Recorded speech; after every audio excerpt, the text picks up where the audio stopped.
आमे किसी जंगल केमती रोसई करूछु आज हूँ आमर बुदा मांस रोसई आउ एठी दिया है प्रथम रे दिया गला आमर अध किलो तेल सरस तेल तापरे आमर 5टी बड़ पियाज तापरे अदा 50 ग्राम तापरे आमर दिया गला रसुण 100 ग्राम तापरे इना वर्तमान रसुण को प्रथम रे ये पियाज को प्रथम रे भाजीबा भाजला परे टिके रेड कलर आसिला परे तापरे आमे अदा को छाड़ला परे किछि समय गला परे पुनी रसुण को छाड़िबा तापरे भाजीबा भाजिला परे जेते बळे हमर गोल्डन कलर हेई गलानी देखंतु बंधु माने आ गोल्डन कलर हैला परे आमे वर्तमान आ किछि समय परे पकेइबा हमर हळदी गुंड एठी किछि मसला बटा अछि जहा फल रे बटा मसलाटा देह पाई बहुत भलो तेणु कर मु बटा मसलाटा दे देछि बटा मसला दे देली ताकू किसी समय घाटिबा जेहेतु सी कंचा मसलाटा ताकू टिके सिझिबा पाई समय लागिबो 2 मिनिट आउ वर्तमान टिके खाली 1 मिनिट पाई ढांकी देबा कोन पाइना सेटा कंचा मसलाटा टिके सिझि जिवो तापरे आसीबा आमे गुंड सब बार करबा आडो रे पिले गुंड आनो मसला गुंड काई रखलो रे गुंड काई एडे सब गुंड एडे मिसी सब गुंड हल्दी मसला सब औ वर्तमान हे जाई 2 मिनिट हम ताकू ढाकनी को उल्हे देबा तापरे आउ टिके ढाकी देबा तापरे सांग माने देखिबा हम एडी सब मिक्सिंग गुंड अछि हल्दी मसला जीरा धनिया सब पकाई छी एठी पके देबा हल्दी गुंड मसला गुंड सब गुंड एठी मिसी छी हमें आमर चिकेन अनुसार एठी दे देबा किंतु चिकेन तो आसी नहीं वर्तमान सुधा केते के आसीबो आमे जानी नहीं तथापि आगरु मसलाटा आमे रेडी कर दउछु आउ रेडी हला पर टिके घांटुछु आउ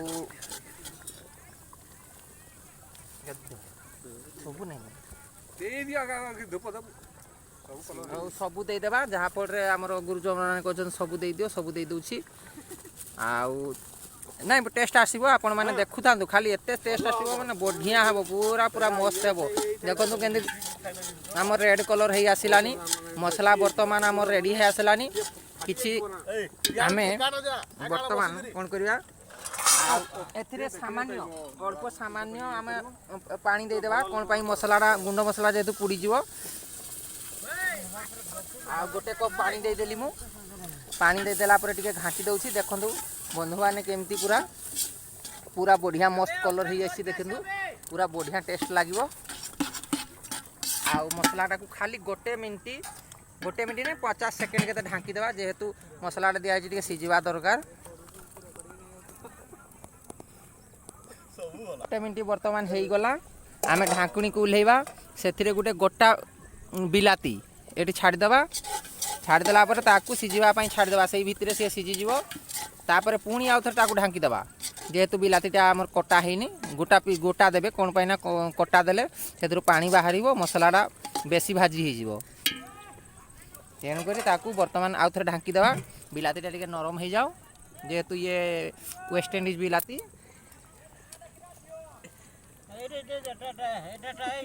वर्तमान बिलाती देखंतु टिके नरम हे जाई ताकू हमें केंची करी पूरा कणा कर देबा जा पर मसला भितरे पसिबो बिलाती केचा हबो तापरे छिनछतर कर देबा बिलाती की केचा माने देखो दिबा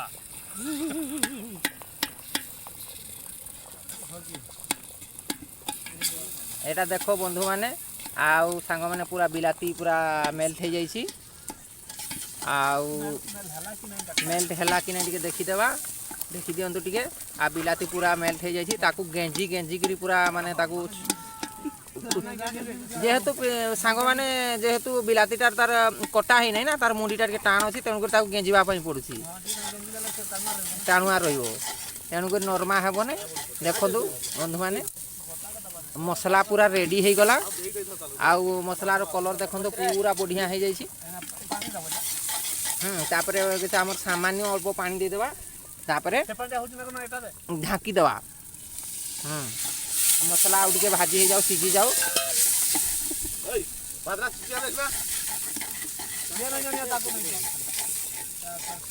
बिलातीटा जेहेतु दिया है टेस्ट करेबो ତେଣୁକରି ତାକୁ ଟିକେ ଭଲ କରି ଚଲେଇବା।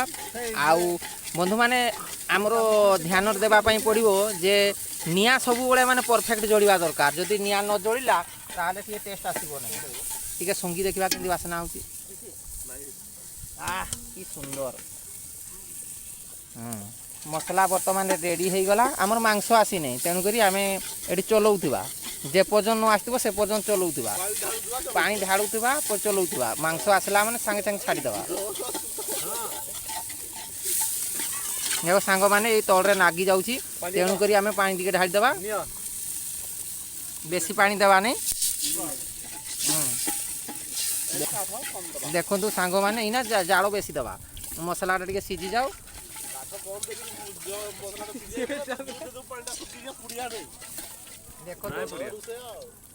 ଚିକେନ ଗ୍ରେଭିଟା କେମିତି ହେଇଛି, ମଟନ ଗ୍ରେଭିଟା କେମିତି ହେଇଛି ଦେଖିଦିଅନ୍ତୁ ବନ୍ଧୁମାନେ। ମାନେ ପୁରା ଫାଣ୍ଟାଷ୍ଟିକ୍ ହେଇଛି, ପୁରା କଲର୍ରେ ଯେ ଆପଣମାନେ ଜାଣିପାରୁଥିବେ ଯେ କେତେ ଟେଷ୍ଟ ଆସିବ। ଆପଣ ଯଦି ବନେଇବା ପାଇଁ ଚାହୁଁଛନ୍ତି ତାହେଲେ ମୁଁ ଏଥିରେ ଆଉଥରେ କହିଦେଉଛି, ତେଲ ଦେବେ 500 ଗ୍ରାମ। ଆଉ ତାପରେ ଆମର କିଛି ଶୁଖିଲା ଲଙ୍କା ଦେଇଦେବେ। ଶୁଖିଲା ଲଙ୍କା ଦେଲା ପରେ ଆମର କଟା ପିଆଜ ହେଇଥିବ 5ଟା, କଞ୍ଚା ପିଆଜ ଦେଇଦେବେ।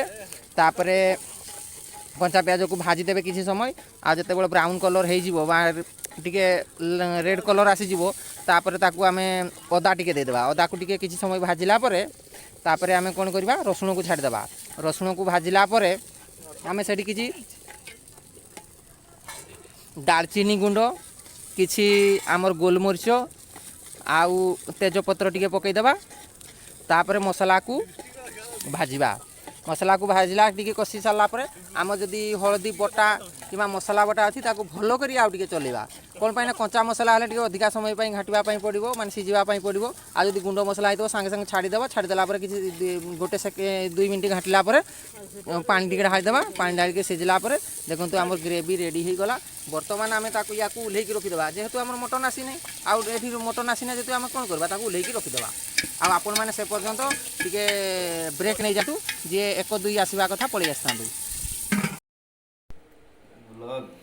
ସାଙ୍ଗମାନେ ସେଦିନ ଯେଉଁ ବୁଦା ମାଂସ ରୋଷେଇ କରାହେଉଥିଲା ଆଉ ଆସିଲା ନାହିଁ। କିଛି ସମୟ ଅପେକ୍ଷା କଲୁ, ଘଣ୍ଟେ କ'ଣ 2 ଘଣ୍ଟା ବି ଅପେକ୍ଷା କଲୁ। 2 ଘଣ୍ଟା ଅପେକ୍ଷା କଲୁ, ବୁଦା ମାଂସ ବି ଆସିଲା ନାହିଁ। ଲାଷ୍ଟରେ ଆଉ ବାଳୁକା ଖାଇମୁ, ସେ ମସଲା କଷା ସାଙ୍ଗରେ ଟିକେ ଚାଟି ଖାଇଦେନୁ। ତାପରେ ପଳେଇ ଆସିନୁ। ଆଉ ଲାଇକ୍ କରିବାର ଅଛି କରନ୍ତୁ, ସେୟାର କରିବାର ଅଛି କରନ୍ତୁ, କମେଣ୍ଟ କରିବାର ଅଛି କରନ୍ତୁ। ଯଦି ନ କରିବେ ଡିଆସ୍ ହୁଅନ୍ତୁ। ସରିଲା।